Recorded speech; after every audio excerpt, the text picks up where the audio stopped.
Oi, gente, de volta aqui com o Papo de Sala, hoje com uma pessoa que eu não conhecia pessoalmente, né? Mas, assim, a gente já se esbarrou em algum lugar aí da vida, Sim, com certeza a gente já se cruzou. Renata Gianotto, é isso? Renata de Medeiros Gianotto, mas Renata Gianotto, todo mundo me conhece só pelo último sobrenome. Legal, Renata. E, assim, muito bom ter você aqui, porque, pô, o seu trabalho, né? Se for ver, é mais ou menos o olhar, né, das pessoas para o mundo da maternidade, do nascimento, né, do parto, e você registra, você é fotógrafa. Estou fotógrafa, costumo falar. Estou fotógrafa. Esses dias eu fiz uma publicação, estou fotógrafa, porque já estive muitas coisas. É, como todos nós, né? Como todos nós, e agora estou fotógrafa, mas hoje...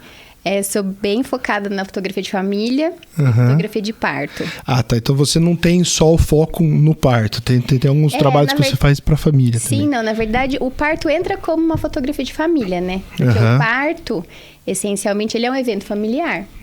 Né? Então, deveria ser, né? Muitas vezes não é, né? Sim, deveria ser. Estamos aí no caminho, né? Até já escutei a Marina no seu primeiro... podcast falando um pouco sobre isso.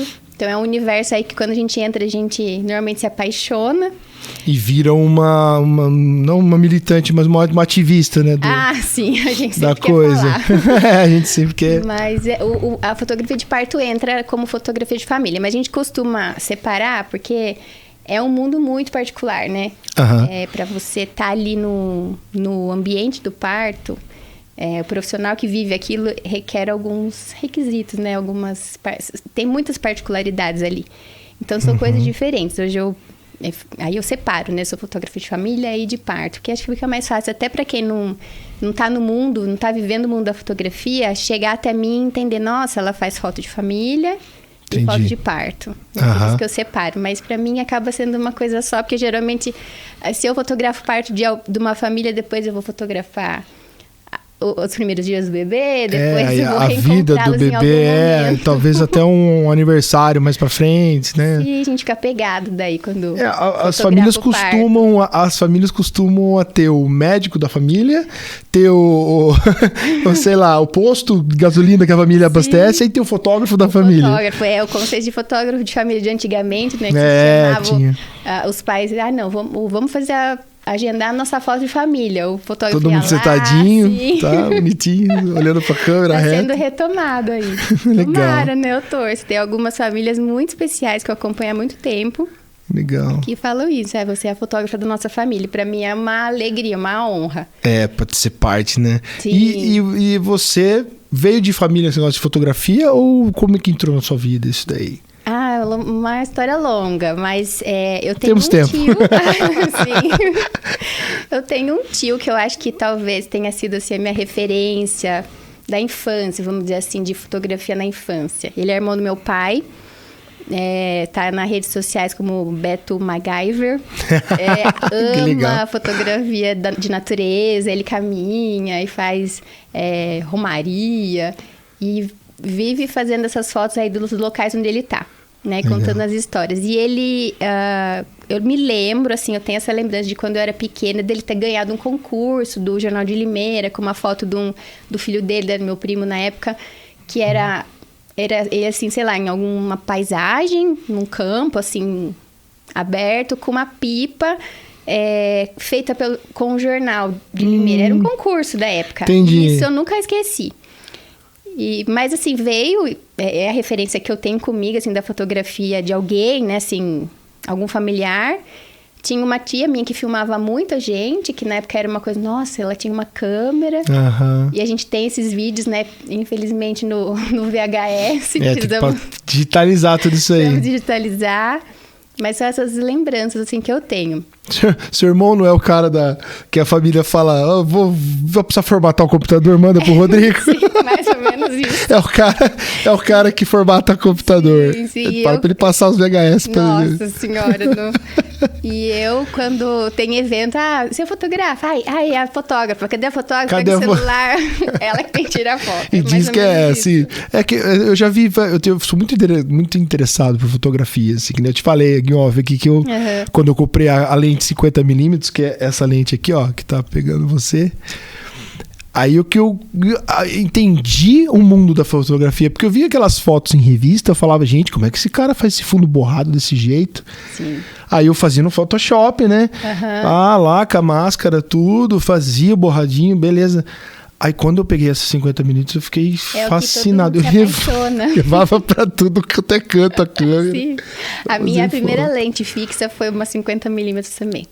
E hoje em dia tem o celular, né? Modo retrato. Tem aquelas não fica como a lente, mas é uma coisa que o pessoal gosta do desfoque. Né? E assim, você falou uma coisa interessante do concurso, né? Do Jornal de Limeira. E tinha muito disso, né? Concurso de você criar coisas e tinha um prêmio. Hoje é tudo concurso do Instagram, você só precisa dar o like e compartilhar. Eu até participei, foi o primeiro concurso que eu participei de um grupo que eu faço parte, da fotografia documental de família, chama FDF. E também foi muito interessante, até assim, me surpreendeu. É a fotografia documental, depois a gente até pode falar um pouquinho sobre isso, porque a fotografia de parto é uma fotografia documental. Eu amo a fotografia documental, que é aquela não dirigida, né? Você chegar e clicar, porque o parto é isso. Eu não posso ficar falando pra gestante, faz uma pose aqui. Olha, faz uma cara bonita agora que eu tô tirando uma foto. Não tá doendo. É a verdade nua e crua que tá ali. É o que eu vou, através do meu olhar, o que eu vou registrar, né? E aí eu tô nesse grupo e aí eu participei. Tinha algumas categorias, eu participei e eles escolhiam 10. E era do Brasil todo. Então, pra mim foi... Consegui 3 premiações. Que legal, Mish. E uma com um retrato do meu filho dormindo. Uma com o retrato da minha avó que eu perdi o ano passado. Quando ela já estava bem doente. E outro retrato de um parto. Um parto domiciliar que eu fotografei. E essa foto foi premiada. E assim, é muito interessante porque foi um julgamento ao vivo. Tenso. Então, é tenso, mas ao mesmo tempo tão enriquecedor. Porque você... consegue perceber o que as outras pessoas estão enxergando da sua fotografia ou das fotografias. Mas houve o pessoal que estava avaliando, sei lá, eles comentando ao vivo a foto. Sim, comentando ao vivo. Que legal, você tinha feedback ali na hora, então. Muito, então eram 2 jurados por categoria, e daí eles, na hora ali, eles tinham acesso antes, né, do processo, tinham acesso às, sei lá, 100 fotos inscritas, e aí eles iam escolhendo as favoritas separadamente. E aí, no dia, lá, eles tiveram acesso a todas as fotos que os 2 escolheram. E aquelas que os 2 escolheram simultaneamente, tinham 2 estrelas que eles chamavam. Aí, eles já subiam, assim, para um ranking. E daí, desse ranking, tinham que sair 10. E aí, são as 3 primeiras são premiadas, mas 10 classificadas para uma publicação futura que eles preparam depois. E aí teve uma coisa muito interessante que aconteceu com 2 fotos. A foto do meu filho era bem óbvia, que era ele dormindo ali na rede e tal. Mas a da minha avó tinha um feixe de luz, assim, foi na casa dela, bem a categoria era retrato ambientado. Ela, assim, tava já doentinha e... talvez nem entendesse direito o que eu tava fazendo ali, né? Na hora que eu registrei. E tinha um feixe de luz próximo dela, assim, no sofá. E, assim, pra mim, eu tava registrando um pouco da luz que tinha a casa da minha avó, né? Sim. E não tava me atentando exatamente aquele feixe, se ele significava alguma coisa. Mas eles olharam aquela foto e falaram, nossa, dá a impressão que ela tá precisando de um feixe de luz pra dar um respiro, um pouco de luz, um pouco mais de vida. E na verdade, eu olhando a fotografia, falei, nossa, faz sentido essa observação. E e do parto, foi um parto domiciliar que eu fotografei, que a bebê, a princípio, não tinha nascido muito bem. E assim, foram aqueles minutos tensos, até a bebê, dá aquele choro e aquele respiro, e aquela mãe segurou aquela criança. No alívio, e a foto traz mesmo essa sensação. Mostra, né? E os jurados, e eles não estavam lá. E eles falaram, nossa, essa foto pra mim tem um nome, Respiro. E eu falei, eles captaram a essência do que realmente estava acontecendo ali. Ainda bem que os jurados eram pessoas que são, né, do ramo, que tem que cada jurado era dentro da sua categoria, né? Mas o que eu aprendi, na verdade, é que eu já sabia disso, né? Mas ficou mais forte pra mim. A fotografia é muito subjetiva. Então, o que é bonito pra mim não é bonito pra você. Então, hoje, o que eu procuro postar, divulgar do meu trabalho, é mostrar o que realmente eu acredito, que é a essência da minha fotografia, o que eu gosto de fotografar, para eu atrair as famílias certas, vamos dizer assim. Que são mais alinhadas com o que você... Com o que acreditam, porque elas vão me deixar livres ali para fazer o meu trabalho e eu vou registrar a verdade delas. Né? É isso que eu quero mostrar agora com o meu trabalho, né? Eu tô só com a fotografia... Comecei em março desse ano, exclusivamente com a fotografia, porque eu tinha um outro trabalho numa empresa. Fiz em paralelo as duas coisas por muito tempo. Pelo menos uns 7 anos. Eu também. Então, durante muitos nós anos. E muitas pessoas, né? Nós e muitas pessoas, exatamente. Imagina quem tem 3, 4 empregos, pega 5, 6 conduções para, né? Para sustentar uma família. Mas é que a gente vê muito disso, né? Às vezes a pessoa tá no emprego, porque aquilo meio que sustenta e tem um hobby ou uma coisa que é apaixonada, que às vezes... Eu puxei esse assunto com a Teca, né? E ela comentou, eu comentei... Que às vezes as pessoas ficam tão presas no lance de você ter as coisas, conquistar as coisas, que nem... Eu não quero que meus filhos tenham coisas. Eu quero que eles tenham experiências, porque as coisas são um meio da gente fazer o dinheiro, né? Sim. No fundo ali. É o meio da gente realizar as coisas que a gente precisa, né? Não tem como mais...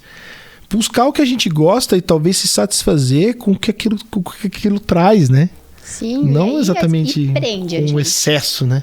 Sim, é uma coisa que prende a estabilidade. Eu brinco que na minha casa somos 2 taurinos, né? Eu e meu marido. Ainda bem que veio um libriano, meu filho, Raul, para dar uma quebrada assim nessa necessidade de segurança, dessa coisa terrena que a gente tem um pouco, eu e meu marido.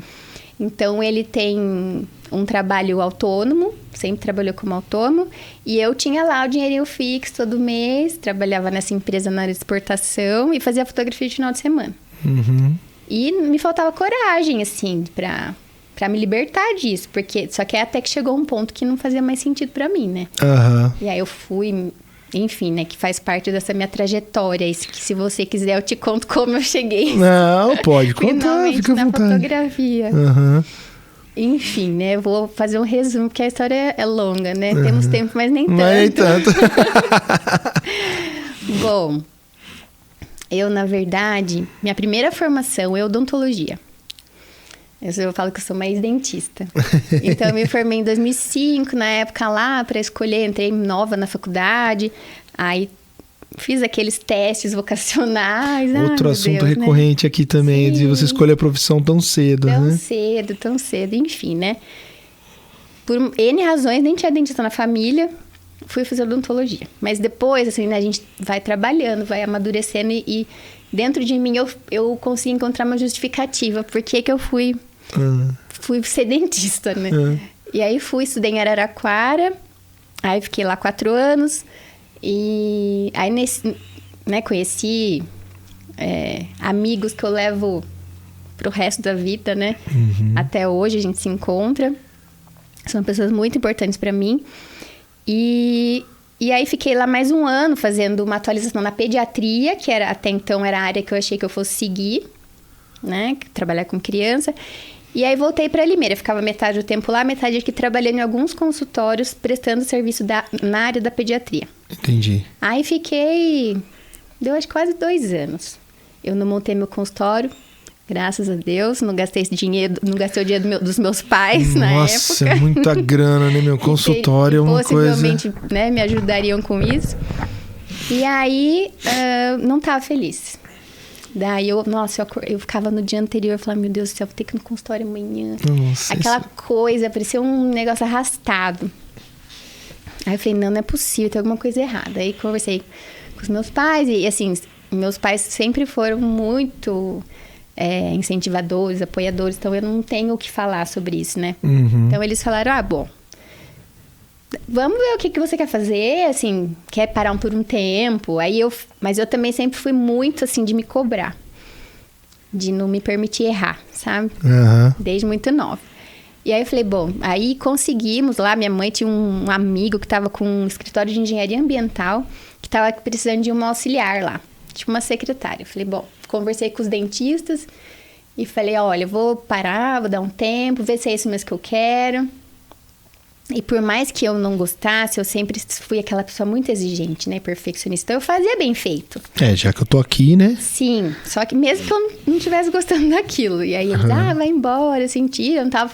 Bom, vou ver como vai ser. Às vezes é só uma fase. Enfim, né? Aí, fui para esse escritório.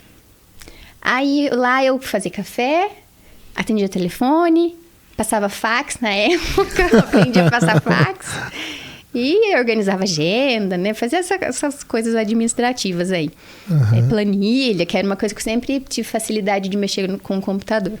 Tava muito mais feliz ganhando lá meus R$500 do que lá no consultório. Entendi. Já deu um upgrade, já. Pelo menos você tá fazendo algo já mais social, né? Que envolvia, sei lá. Sim, aí eu falei, bom, aí eu percebi que tem alguma coisa errada com isso. Falei, não, né? Acho que fiz a coisa errada, né? Vamos ver o que vamos fazer agora. E aí eu comecei a pesquisar e tudo eu tinha a sensação que eu ia gostar. Eu li um curso e falei, nossa, mas acho que eu ia gostar de estudar isso. E não conseguia muito, né, me encontrar. Até que eu decidi fazer comércio exterior. E aí eu fui estudar na Unimap, daí numa faculdade particular. E comecei a pagar com o dinheiro do escritório lá, estudei à noite. E aí, enfim, né, daí eu comecei a gostar do curso. E aí fui fazer um estágio, fui fazer outro estágio já na área e comecei de novo. E aí na verdade, antes disso, eu esqueci de um detalhe que eu falo que a vida passa rasteira na gente, né? Dá uns tapas na cara. Eu tava nesse escritório e aí o que aconteceu? Eu falei, vou prestar um concurso, né? Tinha acabado de abrir a FCA, a faculdade da Unicamp aqui em Limeira. Falei, vou prestar um concurso. Falei, porque daí o salário é maior, aí eu consigo pagar, né, 100% da faculdade e tal. Porque eu também tava lá no escritório, mas queria alguma coisa, né, além daquilo. E aí prestei o concurso para vaga em Limeira. Quando me chamaram, passei entre uma das primeiras, nem lembro o 7º lugar. Quando me chamaram, fui lá para Campinas, me chamaram através de um telegrama. Aí eu fui lá, nem é tão antigo assim essa história. Não, o telegrama acabou faz pouco tempo até. Ai, meu Deus, a gente tá velho. Nem fala. E aí, quando eu cheguei com a minha mãe, a moça falou, então, você foi chamada, mas a gente também tá aproveitando esse concurso para a vaga na Unicamp de Piracicaba, que era odontologia. E eu tinha acabado de largar a odontologia. E eu falei, como é que eu vou lá para Piracicaba, na Unicamp? Eu conhecia pessoas de lá, porque eu tinha feito um estágio lá. Falei, como eu vou olhar para essas pessoas e falar que eu não dei certo? Eu tinha muito esse pensamento de ser julgada, sabe, pelas pessoas. Mas ela falou, não tem o que fazer. Se você desistir da vaga, você perdeu a vaga do concurso. Falei, não acredito. E essa foi a peça que a vida me pregou. Entendi. Aí fui trabalhar no Unicamp, lá na FOP, uma ex-dentista, com um chefe. Fui trabalhar na área da radiologia com um chefe, assim, que tinha se formado lá, feito mestrado, doutorado, pós-doutorado, livre docência, tava para aposentar. Ele respirava odontologia. E ele olhava para mim e ele falava, não me conforme que você é dentista e não trabalha na área. E então foi assim. Traidora do movimento. Não, ele não se conformava. E aí, assim, só que aquilo para mim foi... No começo foi difícil. Porque eu também não aceitava muito aquilo, né? Eu achava que eu não tinha dado certo. E que as pessoas iam olhar pra mim com esse julgamento. Agora você tá aqui como auxiliar e a gente é dentista. E, enfim, daí eu estudava na Unimap, então eu trabalhava o dia inteiro lá e à noite eu ia pra faculdade e depois voltava de van pra Limeira. Voltava pra cá de van. E aí, mas o que aconteceu aí? Qual foi uma virada de chave? Porque aí eu conversei com muitos alunos da pós-graduação, que eu trabalhava dentro da pós-graduação, que vinham falar comigo, eu invejo sua coragem, porque eu queria muito ter parado e eu não tenho essa coragem. Então eu vim aqui fazer um mestrado, um doutorado, só para ter uma bolsa, né? Para receber um salário, mas não é isso que eu quero fazer. Mas eu não tenho coragem de parar com isso agora. E você vê que é curioso, você já tinha passado seus 20 e poucos anos aí, né? E as pessoas, elas demoram muito, às vezes, para tomar uma decisão. Eu, por influência do meu pai, lógico, né? Meu pai sempre foi músico a vida inteira, mas ele teve a lavanderia industrial. Meu pai era engenheiro civil, trabalhou nas pontes de São Paulo, lá nos viadutos de São Paulo. A gente é de São Paulo, né? E aí, ele quando virou pra mim assim, e aí, o que você vai fazer? Eu sentei nessa sala aqui, já contei essa história, eu peguei aqueles manuais de faculdade, né? Eu também usei. Engenharia de computação, legal, eu gosto de computador. Sim. Integral? Não. Virei a página na hora. Falei, não vou fazer curso integral. Porque eu queria ter a tarde livre pra fazer, pra tocar, pra fazer... Eu tinha essa consciência vinda do meu pai. Assim, você precisa ter tempo livre pra você fazer o que você gosta. Sim. Não necessariamente ele estava pensando a tarde inteira, mas talvez não fosse essa a intenção dele, de falar isso, mas na minha cabeça era a tarde inteira. Porque a escola era assim, né? Colegial. E até trabalhar, né? Ter uma renda. Ter essa experiência. Aí eu escolhi análise de sistemas, que era só o matutino. E à tarde eu ficava estudando música, tocando. E aí eu comecei a ganhar dinheiro, tocando com 15 anos de idade, eu já tava ganhando grana, cachê, tocando, viajando pra caramba. E aconteceu muito cedo pra mim, essa do que eu queria pra minha vida. Tanto que quando eu tava na IBM e resolvi sair, meu filho tinha acabado de nascer. Olha. Eu tava com o apartamento financiado. Nossa, a gente às vezes tem esse... E eu saí do emprego fixo pra trabalhar com música. Entendeu? E aí, eu não tinha essa cobrança que você tinha com você. Não, hoje... Faltou um pouco pra mim. Não, sim, verdade. Mas eu acho assim que... hoje eu sou o contrário, entendeu? Eu não tenho essa cobrança, porque eu vou chegar na história pra você entender. E aí, ali eu comecei a pensar que talvez eu não fosse o fracasso. Talvez eu podia ser diferente, tô escolhendo, traçando uma história diferente e tá tudo bem, né? Enfim, aí eu fiquei lá 6 meses. Aí eu falei, serviço público não é pra mim, não. Ficar lá fazendo todo dia a mesma coisa. É que daí surgiram oportunidades. Eu queria ter experiência na área de comércio exterior. Aí eu saí de lá por um estágio. Aí também, já fui massacrada, porque como você larga, você é funcionária pública, você ficou 6 meses, tá largando pra ir pra um estágio. E fui. E aí fui pra um estágio na Mali, aqui em Limeira, que era automotiva, depois fui pra um estágio numa indústria química em Rio Claro.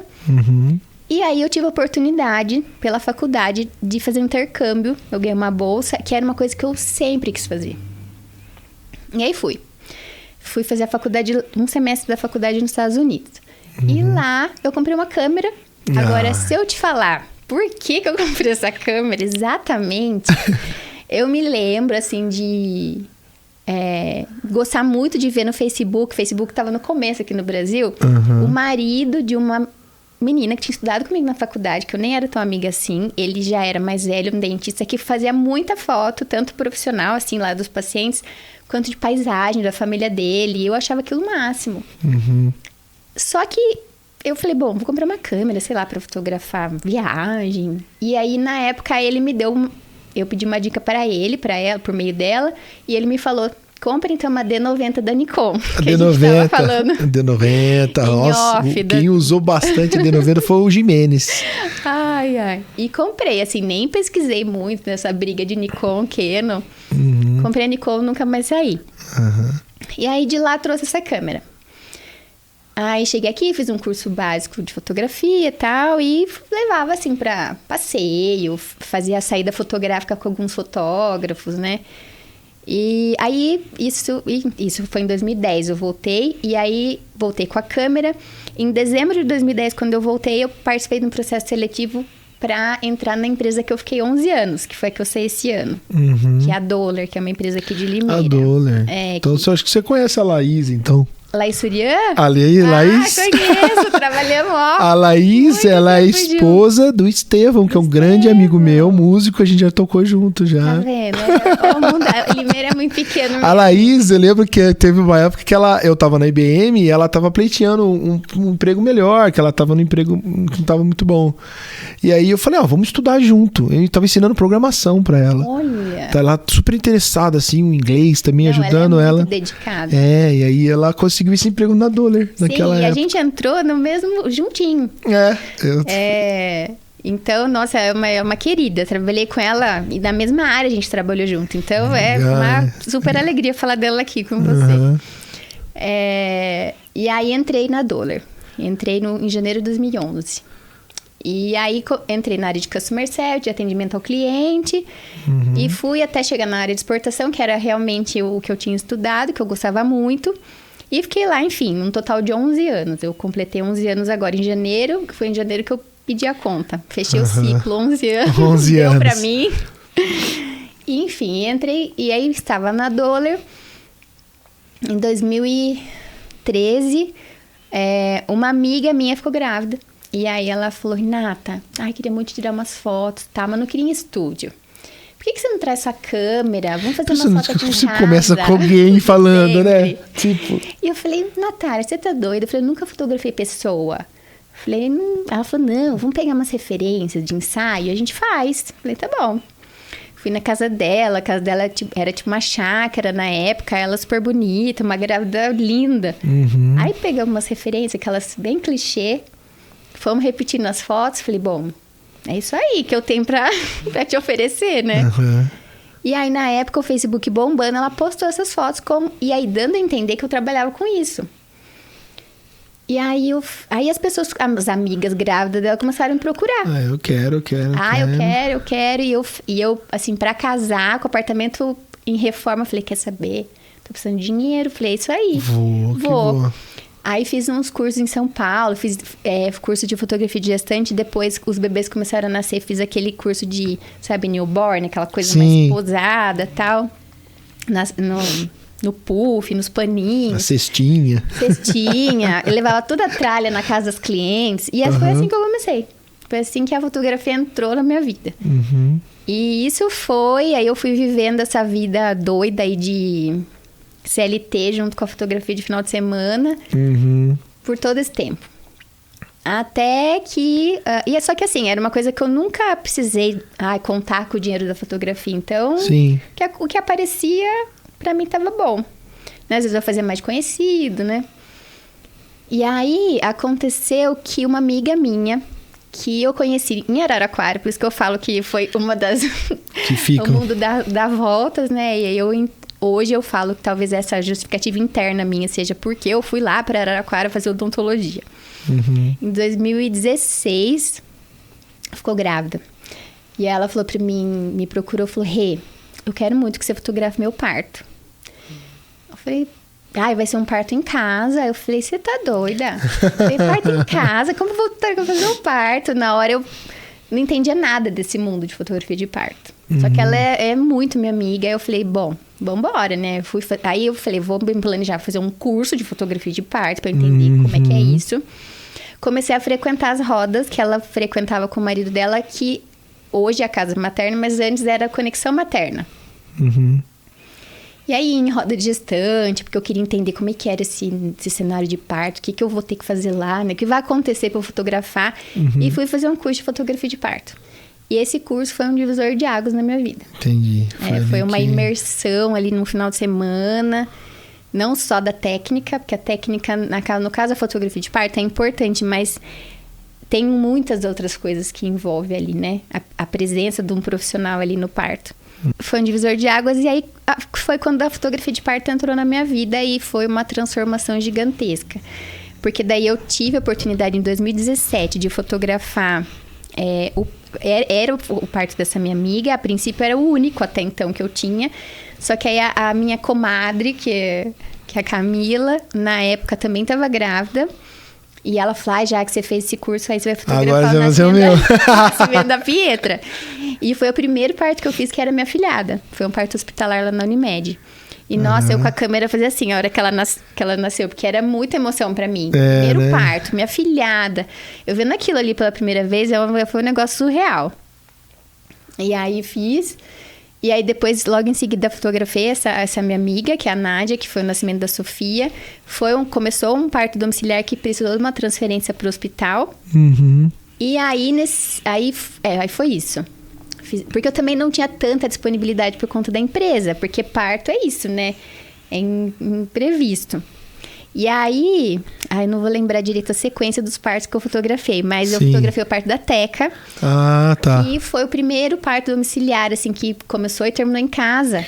Uhum. E pra mim foi uma experiência muito transformadora. Ela também contou que falou que foi... Nossa... Sim, foi. E a Teca foi uma que conseguiu se antecipar, né? Ela conseguiu se preparar antes, né? Sim. E entender qual que era o processo. Que na Marina sofreu, passou por 2 cesáreas sem, né? Sem orientação, sem conhecimento, tudo, né? Ela contou que, recebi informação muito tarde, mas ainda bem que conseguiu recontar a história, né? Uhum. Mas aí eu fotografei o nascimento da Catarina, foi uma coisa assim, foi um dia inesquecível. Todos os partos são inesquecíveis, mas esse me marcou muito porque foi um parto domiciliar que eu queria muito fotografar, era um desejo muito, assim, grande. Porque na hora que eu entrei no mundo da humanização, aí eu me apaixonei. Né? Porque não envolve só o parto. É uma reconexão, né? Envolve todo o respeito ao ser humano, né? Você... ter, assim, aquela visualização do todo, enfim. Conheci pessoas maravilhosas que hoje são minhas parceiras de trabalho. Uhum. E aí, a partir do momento que eu entrei, eu não saí mais. Eu fui picada pelo bichinho da fotografia de parto. Uhum. E eu só não fazia mais por conta da disponibilidade da empresa, né? Porque era isso, eu tinha que negociar. Se eu tinha 20 dias, geralmente eu tirava férias minhas e 10 dias eu tirava pra fotografar parto. Parto é o parto, né? Tipo, não tem como você... Não tem como a gente prever. Então, imagina, nunca aconteceu isso, mas no meio de uma reunião eu precisava sair pra fotografar. Então, era difícil. O mundo corporativo... Eu sei bem. Não entende isso. Vamos fazer uma pausa pra gente tomar um chá? Vamos. Pra quem não sabe, a gente tem patrocínio da Infusiva aqui no Papo de Sala. E temos o patrocínio do John Go também, do pub lá de Americana, do meu amigo Fernando. E também agora a Lordelo também está patrocinando, a gente. A Lordelo está patrocinando todo o Sala 2, que essa sala chama Sala 2, né? Aí tem a Sala 2 Sport Clube, que é o podcast de esportes, tem o Papo de Sala. A gente vai ter tem o ao vivo, que é aquela depois da que eu faço um ao vivo sobre política e comportamento com o Felipe Voigt. E a Infusiva tá em todos e a Lordelo também. Então nós vamos preparar aqui para, né, molhar o bico um pouquinho. Ai, que delícia. Que cortesia boa essa. Essa aqui é ótima. Esse chá eu não aqui, conheço. ó. Esse é o chá Infusiva Collie. Ele tem melissa, hibisco, cranberry, eu tô sem óculos, mas tudo bem. Artemisia, folha de amora, maçã e pimenta rosa. Nossa. É uma combinação bem legal. E aqui atrás tem a carta do oráculo que eu tirei, por acaso é a carta que eu tirei hoje, tá atrás da caixa. Porque tem o oráculo, né? A Ju fez um oráculo que você vai lá, saca a carta e vê o chá que você vai tomar. Que pelo bacana. oráculo ele te dá não sei o que eu vou tomar, e o oráculo tem aquela né, Já que você influência do universo para você escolher. Eu vou escolher por você. Esse aqui, ó, e tem a mensagem para você que ler, legal. que essa é a mensagem de hoje. Do capítulo. Abraço bom é aquele que te levanta. Se ame. Nossa, lindo, amei. Então aí eu vou... Eu conheço o sal, que a gente compra lá em casa. E esses dias mesmo eu tinha comprado... eu não vou lembrar o nome, mas aquele que... o restaurador. Tem o Restaura, tem o Brilha. Eu acho que é o Restaura. O Acolhe e tem os chakras, né? Eu acho que é o Restaura. E até o meu marido falou... Nossa, tomei o chá, eu queria dar uma relaxada, parece que eu fiquei mais desperta. Você devia ter pegado outro. Sim. A Juliana vai me matar pra não saber o nome dos chás agora. Mas aí entra lá, infusiva.com, tem tudo, gente. Tem uma linha completa e ótima. Eu conheci lá no Ateliê Coletivo. Ah, sim. Eu que faço as entregas lá. Fiz a última, na verdade. Então, agora chazinho, já deu aquela molhada no bico. E aí, você tomou a maior decisão da sua vida depois de ser mãe, né? Depois de tomar a decisão de ser mãe. Exatamente. Acho que vem Aí, vim, né, envolvida aí nesse mundo, aí também chegou a minha vez, né, de querer entrar nesse mundo da maternidade, porque eu fiquei muito envolvida com tudo isso. Aí a minha fotografia começou a caminhar um pouco mais para essa questão menos pose, mais naturalidade, mais real, mais vida real. E isso começou a fazer cada vez mais sentido depois que eu fui mãe. Então, o Raul nasceu em setembro de 2019, vai fazer 3 anos agora, final de setembro. E é isso, né? A hora que a criançada nasce, o mundo vira de ponta cabeça, né? E como foi a decisão sua, assim? Você já tinha o Raul, né? Você disse que seu marido é autônomo. Autônomo. Não tem aquela renda fixa ali. Como é que foi a decisão de, assim, eu acho que a fotografia... Você esperou ela chegar num patamar que agora eu sou uma profissional que consegue ter uma estabilidade ou não? Não, na verdade o que aconteceu? O Raul nasceu, aí eu tive licença maternidade pela empresa, né? Tinha esse benefício. Nasceu no parto domiciliar, tá? Não vou nem contar, porque é longa também. Mas só pra constar que no fim das contas... Você pode vir de novo. No fim das contas, ele nasceu. Eu que achava minha amiga doida, tive também o parto domiciliar. Aí eu fiquei em casa de licença 5 meses. Consegui ficar 5 meses e meio, porque eu tinha férias atrasadas, enfim. E aí fiquei lá, né? Foi em setembro. Em dezembro, o meu irmão, numa conversa, assim, uma conversa de almoço de família, começou a falar de uma história de um tal de coronavírus. Aí eu falei, meu irmão doido. Meu irmão, que isso? Tá viajando. Eu conversei com o seu irmão sobre isso. Falei, tá maluco. 2019. Não sabe nem o que tá falando. Enfim, foi. E eu, no meu mundo lá, né, de puerpério, com bebê, eu não via nada. Até hoje não consigo ver muita notícia. E fiquei muito, assim, naquele meu mundo, né? Quando eu voltei a trabalhar, foi assim, o Raul foi batizado no dia 15 de março. Dia 18 eu voltei a trabalhar. Foi uma quarta-feira. Quando eu cheguei, eu vi as pessoas arrumando as coisas para ir trabalhar em casa. Porque foi assim, a semana do lockdown. Foi a semana do lockdown. E a semana que foi o último show nosso, assim. A gente foi tocar 2 anos depois. E eu, até então, eu não tinha caído minha ficha que aquilo lá realmente estava acontecendo no mundo. Porque eu estava muito ali envolvida com aquela coisa da... preciso voltar a trabalhar, preciso tirar leite. Era o meu mundo que eu vivia. E eu falei, gente, o negócio realmente está acontecendo. E aí, o que aconteceu, né, nesse momento? Eu estava... Na licença maternidade, óbvio que eu pensei em não voltar a trabalhar. Óbvio. Falei, eu não quero voltar. Eu quero ficar aqui. Eu quero a Marina falou a mesma coisa. A Marina falou a mesma coisa. Falou, não quero voltar. Quero viver da fotografia. Lógico que eu dei uma desacelerada nos ensaios, né? Me permiti viver ali a maternidade. Só que aí o que aconteceu? Foi tudo muito rápido. Só que, né, conversando com meu marido, a gente chegou à conclusão que talvez não fosse o momento. Nem se falava de lockdown. Porque volta a trabalhar e vamos sentir como vai ser. Foi um pouco disso a conversa. E eu também senti, depois de um tempo, a necessidade de me resgatar também. O que eu saí de casa, o que eu gosto de fazer, me reencontrar como pessoa mesmo, como mulher, como ser humano, porque eu só me via como mãe do Raul. E aí eu voltei, quando eu cheguei na empresa, todo mundo pra casa, home office. Aí eu fiquei em casa 10 dias trabalhando. Quase surtei com o bebezinho lá. Porque eu queria ficar com ele, não queria trabalhar, né? E aí a minha parceira de trabalho, que era lá meu braço direito, foi mandada embora. E aí me deram de presente, foi um presente mesmo, mas na época eu achava que era um presente de grego, uma estagiária para substituir ela. E eu falei, como é que uma estagiária que vai ficar lá comigo meio período vai dar conta de tudo que a outra pessoa fazia, né? Enfim, A questão foi, eu não fiquei em casa, eu voltei para a empresa, a gente tinha uma carta, porque era uma empresa na área alimentícia que a gente tinha que estar... Presente. Então eu tinha até uma carta para circular. Uhum.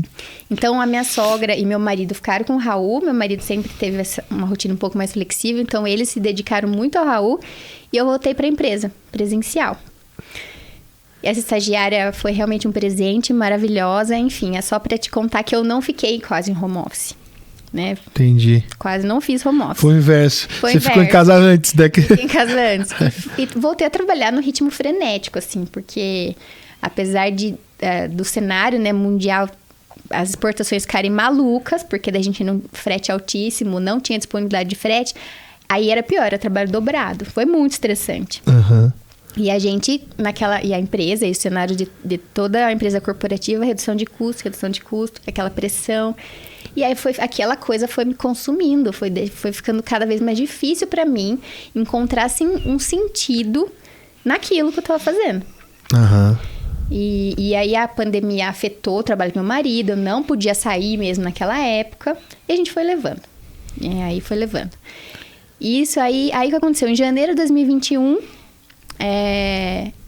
eu lancei um projeto no Instagram, Um Ano para Não Esquecer. Era uma hashtag lá, era um projeto que era para ser só meu, porque a intenção era eu resgatar dentro de mim, assim, a minha motivação para fotografar. Eu achava que eu tinha perdido um pouco isso. Então, o projeto tinha pegada de você estar na sua casa e era para mim, eu acabei de última hora estendendo para as pessoas que gostariam de participar, assim, que pensassem, que acreditassem no projeto para eu participar. A intenção era você fazer uma foto por semana,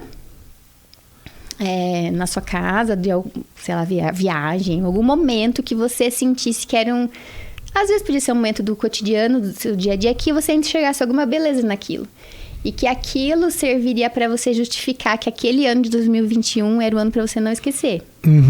Porque o que a gente mais escutava era, a gente quer esquecer 2020. Eu não quero lembrar desse ano, porque foi um ano muito difícil, né? E pegou a nossa geração bem na virada dos 35, 40 anos ali, que é uma virada muito difícil pro ser humano, que é a hora que a gente se desconecta. Eu conversei com a minha psicóloga segunda-feira sobre isso ontem. Ela disse que é da psique humana isso, que quando chega nesse período dos 35 aos 40 anos ali, você para de se espelhar no mundo, para de querer agradar o mundo. Você começa a querer olhar para você e para suas coisas. E a pandemia veio na nossa geração para botar a gente na cadeira à força. Você olhou pra você mesmo, né? Botou a gente à força na cadeira e fala, agora você vai olhar pra você e... Só não olhou quem não quis, né? É verdade. E meu marido fala que é uma coisa, gente, às vezes muitas pessoas, né, olharam e não gostaram do que enxergaram, né? Se frustraram muito. E aí, felizmente, talvez tenham tido a oportunidade de mudar, né? Muita gente se solidarizou também, porque muita gente passou fome, passou frio, perdeu casa, perdeu emprego. Perdeu entes queridos. Muita gente morreu, né? Morreu. E foi isso, foi um ano pesado. E eu só escutava isso. Nossa, e assim, como eu tava ali no turbilhão da maternidade, de pandemia, o Raul tinha feito um ano... Em 2020, eu não só chamei aquela tensão para fazer aniversário, foram os avós e os tios. Foi um ano ruim, assim, né? Entre aspas, né? No saldo da balança para muita gente. E aí eu cheguei em dezembro e tava com isso na cabeça. Eu preciso resgatar alguma coisa dentro de mim, que faça sentido, que seja um ano melhor, pra gente trabalhar isso de enxergar alguma coisa boa. E aí lancei esse projeto. E, assim, foi tão... bem aceito e aí assim, você tinha que me marcar na sua publicação da semana. E eu ia controlar essas postagens, ia dar brinde no final do ano, um presente para quem fosse até o final. E aí você fala, são 52 semanas, 52 registros. Ok, mas não é fácil. Não é. E aí acho que foram 170 pessoas que começaram. E por volta de 30 pessoas, 40 pessoas terminaram comigo lá, firme e forte. Legal. Eu comecei um projeto também na pandemia de fotografia. que era 365 dias sem carro. Porque eu vendi meu carro em janeiro de 2020. Que legal. Porque eu falei, não dá mais pra sustentar. Eu tava sem dinheiro nenhum, sim, não tava ganhando nada. Eu virei pra Virgínia e falei, Vi, o carro é a única coisa que a gente não vai usar esse ano. E que tá aí, que a gente pode pegar uma grana e se virar, né? Sim. Ela falou, vambora, topa. Eu perdi uns 30 quilos, assim, porque eu só caminhava e fazia tudo a pé.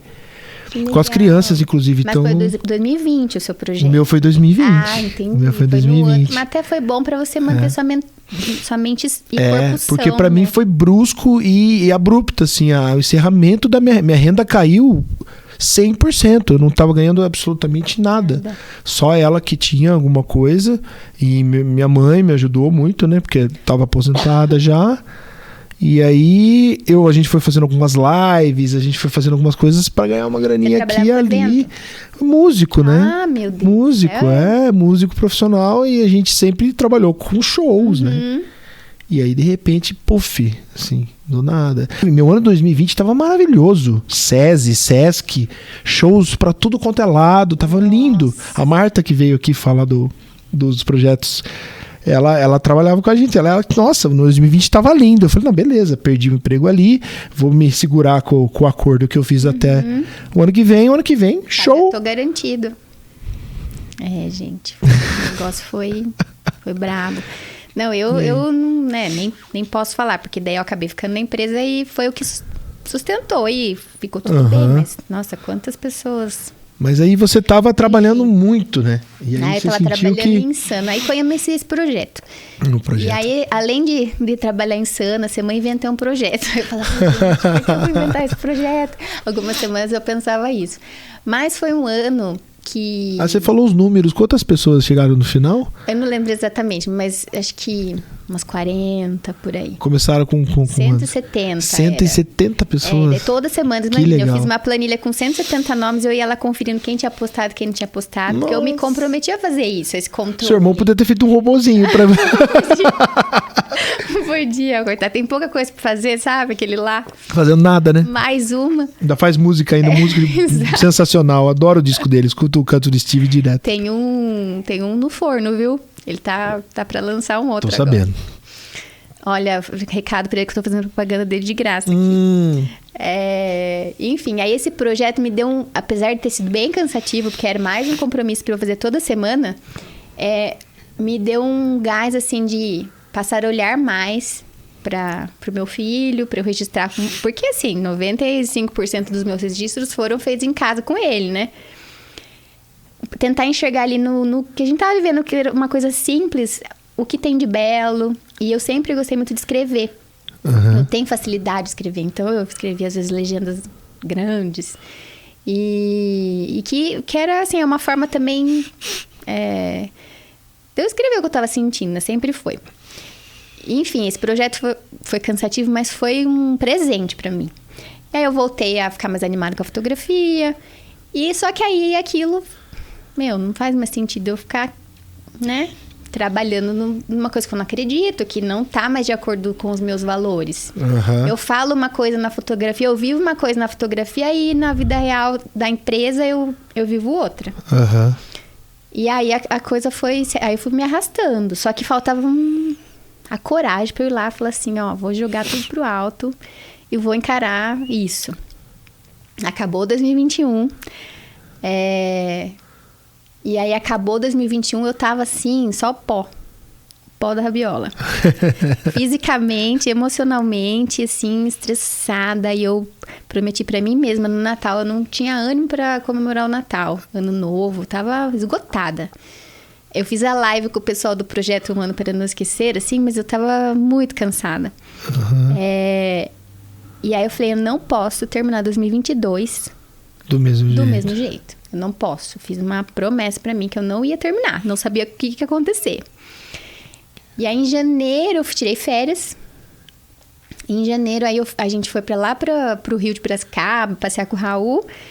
E aí, eu olhei, assim, meu marido numa, terça-feira com a gente. Ele não tava de férias, porque ele tira férias coletivas, curtindo, 100% ali presente. Eu olhava no celular de vez em quando, mas pra resolver uma coisa de trabalho, mas tava ali.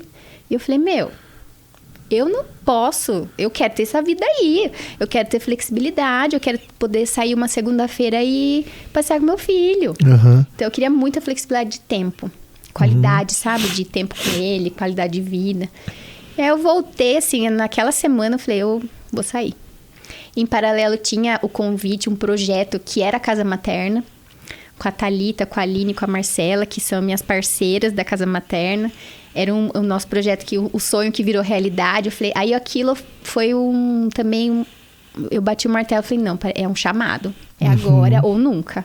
Ou eu vou e mergulho, ou então não vou mais. E aí foi isso. Aí juntou a Casa Materna, né, que foi uma coisa que se concretizou, que foi a minha parceria com elas, que é um espaço que a gente tem hoje para o atendimento das famílias. E aí eu cheguei de férias sem nem me ligar que dia que era.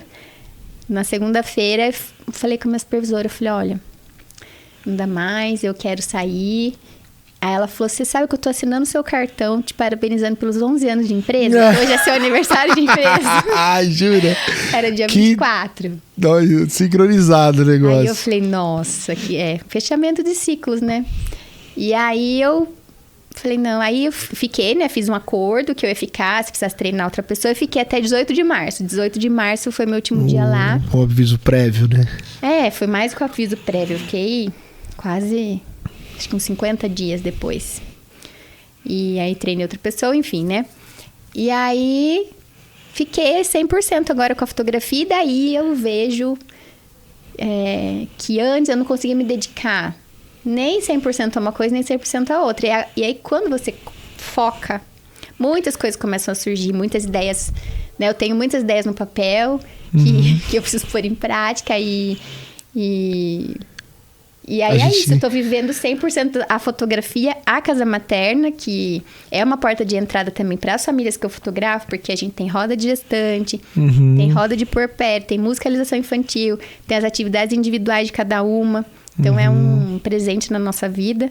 E é isso, tô cada vez mais envolvida nisso agora. Bem mergulhada, estudando mais, me dedicando mais. E feliz, né? Feliz. Assim, cheio de coisa pra fazer. Sem tempo ainda. Não, eu também. Mas assim, não tem preço a gente fazer o que a gente acredita. E aí a gente consegue dividir um pouco, assim, a vida não em trabalho e hobby. A gente divide a vida em tempo com as pessoas. Sim. Eu vou me dedicar eu vou dedicar meu tempo, a minha família, a essas pessoas aqui que é um trabalho que vai me render o dinheiro que eu preciso para viver. E assim, muita gente se engana em achar que, tudo bem, tem gente que o acúmulo de renda é o lance. Investimentos e não sei o quê. Tudo bem, é legal você ter uma segurança, que eu quero deixar para os meus filhos. Eu já falei que eu não vou deixar nada para os meus filhos. Eu vou consumir tudo. Eu vou consumir tudo que eu conseguir, porque eu vou precisar consumir para viver essa vida que eu escolhi viver no Brasil, que é um país que não recompensa a arte, né? Vamos ver se acontece alguma mudança mais para frente, mas assim, a gente está vivendo um período de marginalização do artista. E isso é muito difícil pra gente. Embora a gente tenha tido muita procura agora, assim, que retomou as coisas, a gente tá tocando bastante. Mas enfim, eu acho que agora... tocar esse final de semana, né? O convite lá. Eu só não fui porque eu já tinha ido no sábado, aí com criança pequena. Então.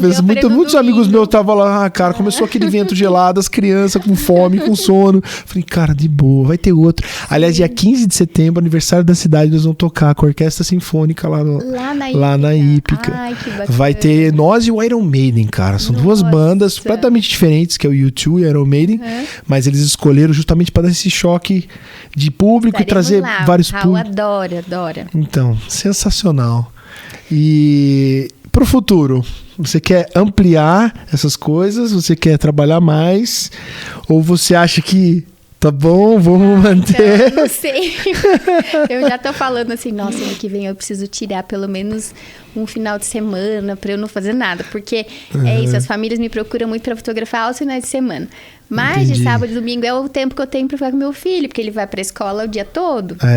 né? Então, assim, igual, vou sair daqui, eu vou buscar ele na escola, coisa que é um privilégio pra mim hoje. Eu também. Que eu não tinha antes, né? Lá, batendo cartão.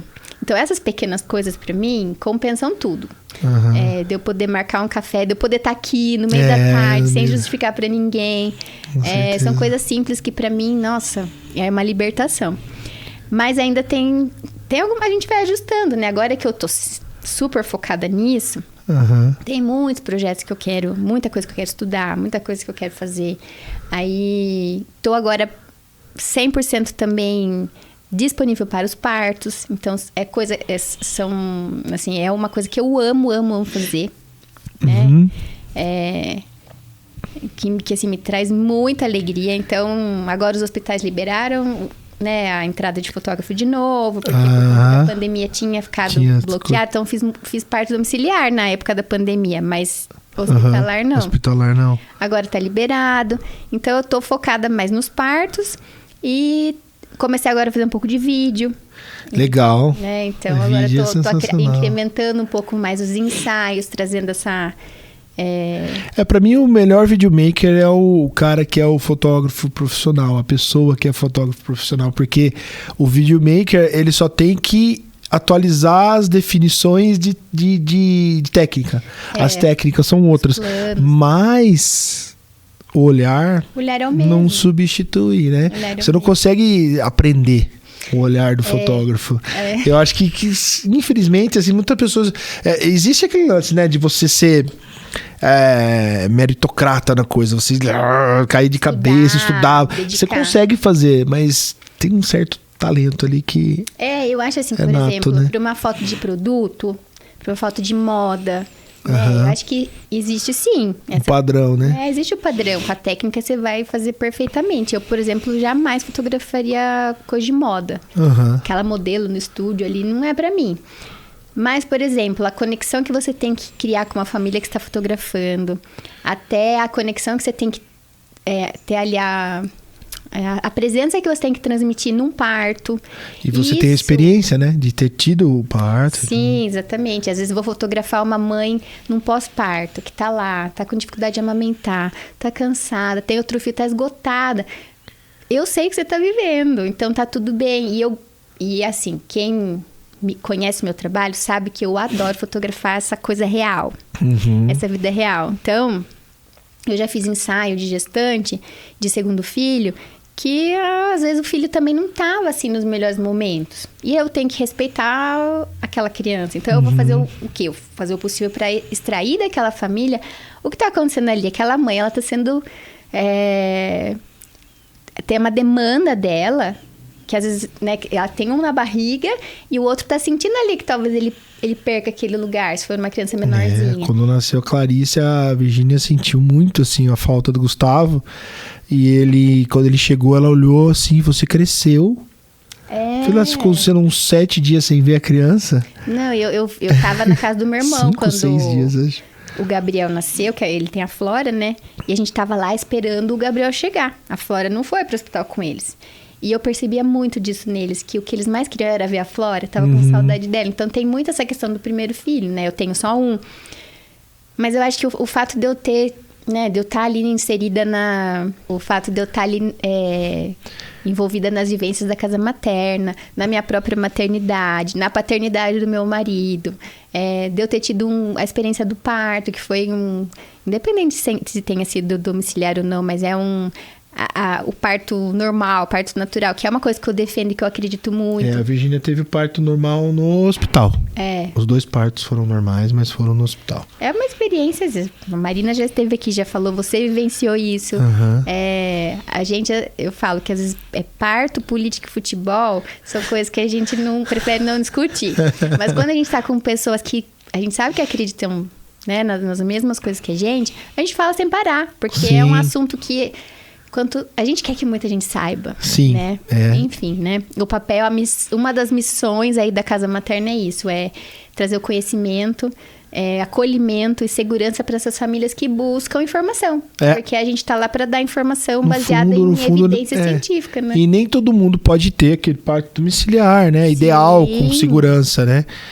Mas o parto normal no hospital, todo mundo pode ter. Sim. Né? Que normalmente é um médico ali que acaba atravessando a coisa, né? Não quer facilitar o negócio. Sim. E a gente tem recebido muitas gestantes que querem mesmo parto hospitalar. Então, a gente tem que dar o máximo de informação possível, né? Que foi o que a Marina já falou. E pra elas chegarem lá, faz parte, né, gente? Se você tá tomando... Sei lá, você tem que tomar uma decisão. Igual, vou sair do emprego. Você não pensa várias vezes? Muitas vezes. Você vai ter um filho... Você não vai pesquisar, não vai... Nossa, mas assim, que hoje em dia tem muita coisa, né, ruim para se ver, mas você não vai pesquisar se aquela informação é verdadeira mesmo, se ela é baseada em quê. Então, na verdade, a gente tá lá para dar esse suporte, né? Mas a minha fotografia, ela evoluiu, assim, para uma fotografia um pouco mais... Eu gosto muito do documental. Então, se eu vou para sua casa, eu sempre sugiro que a gente faça... Me conta um pouco mais, Renê, da sua rotina. O que você gosta de fazer com seus filhos? O que vocês mais gostam? Porque o que eu quero é que daqui 50 anos, os seus filhos vejam essas fotos e lembre da infância deles. Lembre do que eles faziam. Lembre... Nossa, meu pai, sei lá, adorava usar preto. Meu pai, a gente tocava guitarra junto. Tô, né, tô viajando aqui na maionese. Mas eu perdi recentemente uma tia muito, muito, muito querida. E ela estava doente e ela participou do meu projeto Um Ano para Não Esquecer em todas as semanas. E aí o que aconteceu? No final desse projeto, eu ofereci para as pessoas a possibilidade de imprimir um álbum com as memórias. E ela quis. A gente tem essas memórias impressas de um ano que para ela a gente sabe que foi muito difícil, mas que ela estava se esforçando demais. Sim. Então, ter aquele registro, eu acredito muito hoje no poder da fotografia de resgate, de transformação.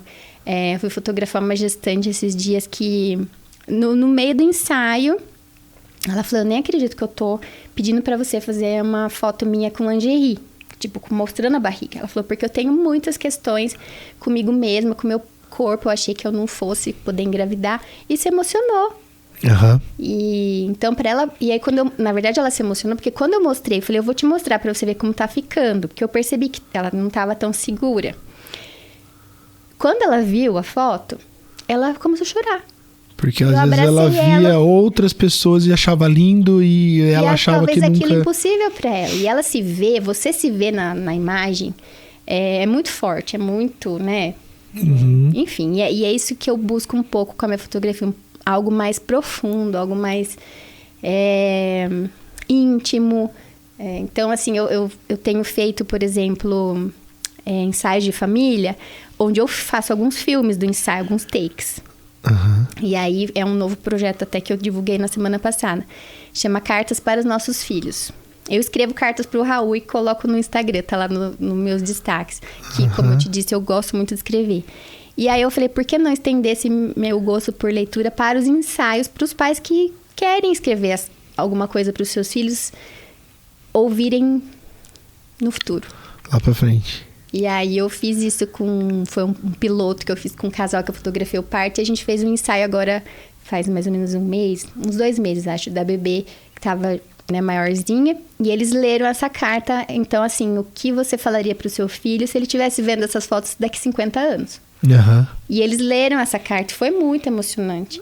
E aí eu coloquei essa carta, esse som da voz deles e eles lendo como parte da sequência de fotos do ensaio, dos takes do ensaio. Nossa, que lindo. Então, para eles pegar isso e a gente tem até take dela limpando com seringa o nariz dela no banho. O marido dando banho, que é uma coisa que ele sempre faz. E ela limpando o nariz da menina. Ela falou, aí ela amamentando. Ela falou, Renata, enquanto ela tá amamentando, o pai vai lá e corta a unha da bebê. Tem tudo isso registrado em vídeo, em foto. E ela fala, não tem preço pra mim poder ver isso daqui a alguns anos e lembrar exatamente como era amamentar a Luísa, limpar o nariz dela, empurrar a caixa, tem uma caixa de papelão que ela empurra. Lembrar da casa onde ela nasceu, porque foi um parto domiciliar, onde ela cresceu os primeiros meses de vida, não tem preço para mim. Então, é a arte, né? A arte na sua mais pura forma e inspiração, assim, Sim. que é a gente sente coisas quando vê, né? Exato. Quando ouve. Exato. E quando isso vai amolecendo até a rocha mais dura, né? Até aquela pessoa que é turrona, que é não sei o quê, quando ela começa a se sensibilizar com as coisas, ela vai amolecendo, vai mudando. E essas transformações que eu sinto, né, que valem muito a pena. E hoje eu tô tentando chegar num patamar que eu consiga viver fazendo tudo que eu gosto, etc, mas também, né, consiga explorar um pouco esse lado criativo, que é o lance pra gente. Porque se perde, né? A gente se perde na correria, na seriedade. A gente enrijece, né? Enrijece. Exato. Se esconde atrás das máscaras. Muitas. Não tem coragem de se mostrar. Então, eu refiz minha identidade, meu logotipo agora e falei foi a mesma pessoa que fez. Falei, eu preciso de alguma forma que você mostre aí, adicione alguns ícones de apoio que mostre esse meu ser cíclico. Porque... É isso, eu já mudei bastante e hoje eu não tenho mais medo de mudar. Por isso que eu falei pra você, estou fotógrafa hoje. E não sei o que vai ser. Né? E eu acho que a vida é muito aceitar, curta, né? Então a gente tem que aceitar o que aparece pra gente. Que nem o Papo de Sala, mesmo esse projeto aqui, ele era pra ser uma temporada, né? Porque eu também queria locar essa sala, né? Para pessoas fazerem seus projetos, etc. Só que se tornou algo permanente. Porque muita gente me falou, não, você não vai parar. Não, já tem essa pessoa aqui, ó. Chama não sei quem. Aí eu falei, não, vamos fazer então. Aí eu fui fazendo e tornou uma rotina, assim. A semana passada eu não fiz, né? Não teve programa. Eu senti falta. Porque eu tive outras coisas, assim, para resolver de outros trabalhos, né? Mas agora não vai parar mais, não. Porque é uma troca muito rica, né? Eu conheço um pouco de você conhece um pouco de mim. Tem tanta gente tão boa. E você vai aumentando o que você falou, você vai aumentando o ciclo das pessoas que têm a mesma identificação, assim, né? Não é uma bolha, que nem eu falei pra Teca, pra quem que foi? Pra Carol, acho que foi. Não é uma bolha. Que ela tem o quintal do bem, né? Sim. Não é uma bolha, é um lugar de descoberta, de aprendizado. Sim, e assim, o que eu acredito hoje, talvez mais pra frente não vai fazer mais sentido. E aí, a vida é essa, né? Com certeza. Essa minha tia que eu te falei, que a gente perdeu recentemente, ela sempre usava uma frase, se eu falar em inglês certo, the life is too short to drink bad wines. A vida é muito curta para beber vinhos ruins. E é isso, e assim, aprendi demais com ela, uma pessoa que foi uma baita executiva e depois foi se dedicar à consultoria, trabalhando com pessoas, que era o que ela mais gostava de fazer. Então, nunca é tarde.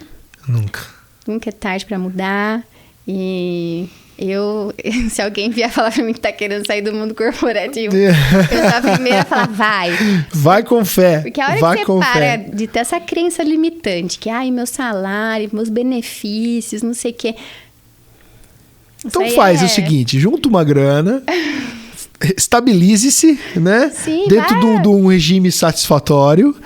E vai em frente, cara, porque tem muito. E outra, a substituição, tá vindo uma geração nova, cara.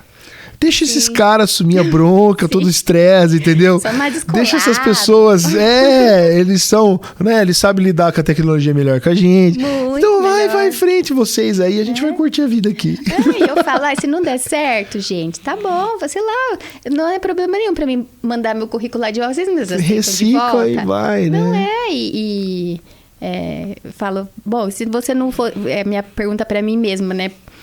Se a fotografia assumisse da sua vida hoje, se você não pudesse nunca mais fotografar, eu ia ter que buscar alguma outra coisa, certo? Eu sou mais do que a fotografia. Com certeza, A gente é o que é a nossa história. Você é a história da sua família, de tudo que você viveu. A coragem que você teve, que eu tive também, muitas pessoas tiveram, dá certeza que ia dar certo. Na nossa cabeça a gente sabe. Sim. A gente sabe que a coisa vai andar, a gente sabe que vai você andar. Acreditar, né? Porque porque é um movimento. Minha irmã falou muito disso também, que é uma coisa que puxa. Vem. Não, é o que eu te falei, eu senti o chamado. Falei, agora é a hora, e foi. E tá tudo dando certo e eu não me arrependo nem um minutinho. Então... Demais. Legal, Renata, adorei. muito obrigado por ter vindo aqui. Eu que agradeço o convite. Fico muito feliz de expandir, assim, com pessoas maravilhosas, assim, e ter o contato com pessoas como você, a Teca, a Marta, a Vanessa, todas as mulheres que passaram por aqui, minha mãe, entrevistei minha mãe. Assisti da sua mãe, eu vi Tem lá minha as mãe, amigas, da falei, Ju. deve ser a mãe dele. A Mariana tá fugindo de mim, ela hoje tá eu vou fugindo. chamar ela que me fez o convite, a gente já Então, intima ela já. que falou de você pra mim. Gente, obrigado. Obrigada. Esse foi o Papo de Sala. Essa é a Renata Gianotto. Você quer passar a sua rede social? Eu nem sei pra onde que eu olho. Aquela ali, aquela. Aquela? Isso, é. É Casa de Ferreira, Espeto de Pau. Meu Instagram é pessoal e profissional, Renata Gianotto Fotografia. Porque tem o Renata.Gianotto, que é um meu que tá lá, eu não consigo apagar. Na verdade, entendi. tá desativado, eu tenho meio dó de apagar, mas é Renata Gianotto Fotografia. Legal. Então... Obrigada pelo convite mais uma vez, adorei. E vou continuar acompanhando, porque eu tô amando esse seu projeto. Não pare mesmo. Não vou parar não. Muito obrigado, gente. Até uma próxima. Esse foi mais um Papo de Sala. Tchau, tchau. Tchau, tchau.